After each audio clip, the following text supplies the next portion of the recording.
Hi friends, welcome to my channel. మేము Sunday రోజు తలకాయ కూర వండాము అండ్ తలకాయ ఫ్రై కూడా చేసామనుకోండి, బేజా కూడా చేసాము. చాలా టేస్టీగా అయింది. ఆ రోజు పోస్ట్ చేయలే, అందుకే ఈరోజు చేస్తున్నాను. ముందుగా కుక్కర్ పెట్టుకొని 5 to 6 స్పూన్స్ ఆయిల్ వేసుకోవాలి. అంటే తలకాయ చిన్నదైతే చిన్న సైజ్ దాన్ని బట్టి కొంచెం హాఫ్ వేసుకుంటే సరిపోతుంది ఏదైనా. సో 4 to 5 పచ్చిమిర్చి కట్ చేసుకొని వేయడం జరిగింది.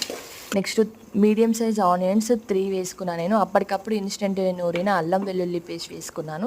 నాన్ వెజ్లలో అప్పటికప్పుడు నూరి వేసుకుంటే చాలా బాగుంటుంది అనమాట. తగినంత పసుపు కూడా వేసుకోవాలి. పసుపు మరీ ఎక్కువ అయినా కూడా బాగుంటుంది అనమాట కర్రీలల్లో. సో ముందుగానే మనము మార్కెట్లో నుంచి తెచ్చుకున్న తలకాయని మంచిగా నీట్గా కడుక్కోవాలి. ఎందుకంటే కొంచెం బ్లడ్లా రెడ్ కలర్లా కొంచెం డట్టీగా చూడడానికి అట్లా ఉంటుంది అనమాట. సో మంచిగా నీట్గా కడుక్కొని అందులో వేసుకోవాలి. రుచికి సరిపడా సాల్ట్ వేసుకోవాలి.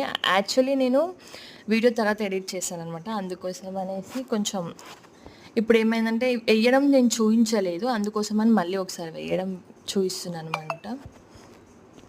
తర్వాత వేసిన తర్వాత మంచిగా రుచికి సరిపడా సాల్ట్ వేసుకోవాలి. యాక్చువల్లీ నేను 3 to 4 స్పూన్స్ దాకా పట్టింది నాకైతే సాల్ట్. మంచిగా ఒకసారి మిక్స్ అయ్యేలా కలుపుకొని ఒక 2 విజిల్స్ పెట్టి తీసిన తర్వాత కారం వేసుకుంటే ఇంకా బెటర్ నన్ను అడుగుతైతే. నేనైతే 4 to 5 స్పూన్స్ కారం వేసుకున్నాను. కొత్తిమీర పుదీనా ముందుగానే కట్ చేసుకొని బేజాల కొంచెం తలకాయ కూరలో కొంచెం వేసుకోవాలి. సో ఇందులో మిరాలు కూడా వేశారంట తలకాయ కూరలో. చాలా టేస్ట్ బాగుందన్నమాట. ఇలా వేసి నేను కూడా ట్రై చేశాను. మీరు కూడా ట్రై చేయండి, చాలా బాగుంటుంది మిరియాలు వేసి. ధనియాల పౌడర్ కూడా అప్పటికప్పుడు నూరి వేసుకుంటే బాగుంటుంది. గరం మసాలా కూడా వేసుకున్నాను. నూరిన మిరియాలు కూడా వేసుకున్న తర్వాత ఒక 2 విజిల్స్ పెట్టి నేను ఫ్రై కోసం అనేసి కొంచెం కర్రీ తీశాను. మా మామయ్య ఫ్రై తింటాడు, అందుకోసం అనేసి ఫ్రై తీశాను.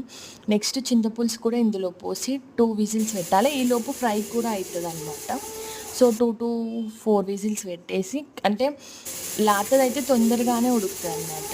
చాలా బాగా అయింది. ట్రై చేయండి ఫ్రెండ్స్, నిజంగా.